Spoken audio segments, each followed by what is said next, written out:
La alegoría de la vid en el Evangelio de Juan nos hace reflexionar sobre la importancia del fruto de la vida cristiana y sobre el hecho de que este fruto se da cuando se permanece en Cristo y no gracias al esfuerzo humano. Esta enseñanza tiene un lado serio y doloroso. Las ramas que no dan fruto son quitadas. Jesús no solo está dando un bonito consejo, está hablando de la importancia del servicio, pero también de su dureza. Esta figura contiene muchas enseñanzas y algunas de ellas bastante sorprendentes. De esto estaremos comentando a continuación. No te alejes. La gran aventura de las letras en el tiempo. El saber de letras.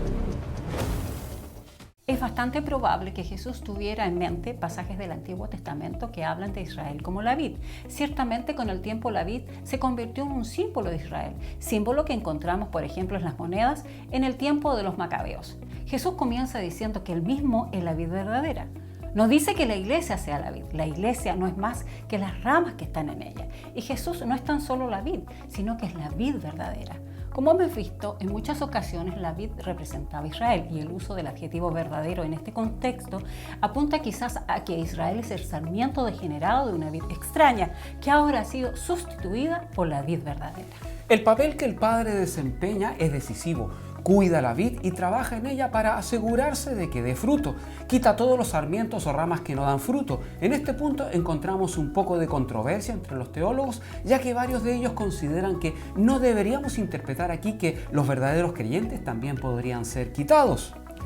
Estamos ante una metáfora de la viticultura y tenemos que aceptar las limitaciones de dicha metáfora. Pero recordemos que el énfasis de esta figura está en el fruto producido. Esa es la única razón por la que se cultiva la vid. Como ya dijo Ezequiel en el pasado, una vid no se cultiva para obtener madera. En una vid el fruto no es solo deseable sino que obligatorio. Es la única razón de ser de la vid. Es para eso para lo que ha sido creada. La poda sirve para asegurar que habrá fruto. Si no se la cuida de alguna forma, la vid pierde mucho de su fruto. Para conseguir la máxima producción posible hace falta una poda cuidadosa. Esta es una figura muy buena de la vida cristiana. El fruto del servicio cristiano nunca es el resultado de los esfuerzos naturales que hagamos. La necesidad de una poda o de una limpieza de las ramas muestra que estamos moviéndonos en una esfera espiritual. Jesús está hablando de lo que ocurre a las vidas, pero lo que verdaderamente le interesa es lo que sucede en las personas. El Padre limpia a las personas de tal forma que puedan vivir vidas fructíferas. Aquí no se nos define lo que es el fruto, pero a la luz del Nuevo Testamento se está hablando de las cualidades del carácter cristiano. La idea de permanecer obligatoriamente implica a las dos partes. Permanecer es un requisito indispensable para dar fruto. Ninguna rama puede dar fruto por sí sola o sin ayuda. Todas las ramas están vivas porque están unidas a la vid. Por tanto, permanecer en Cristo es el requisito indispensable para que el cristiano pueda dar fruto. Y dar fruto incluye, sin lugar a duda, tanto la formación del carácter cristiano como conseguir que otros sigan a Cristo.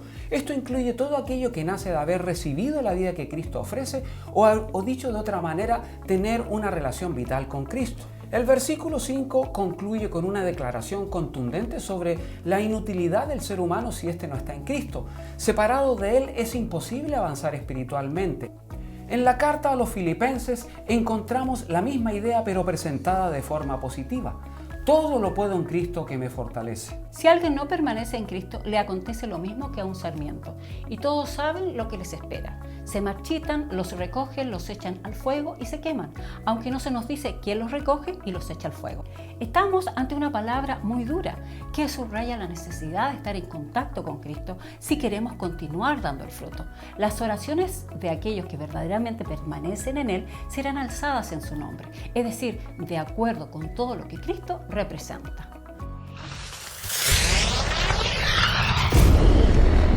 El saber de letras.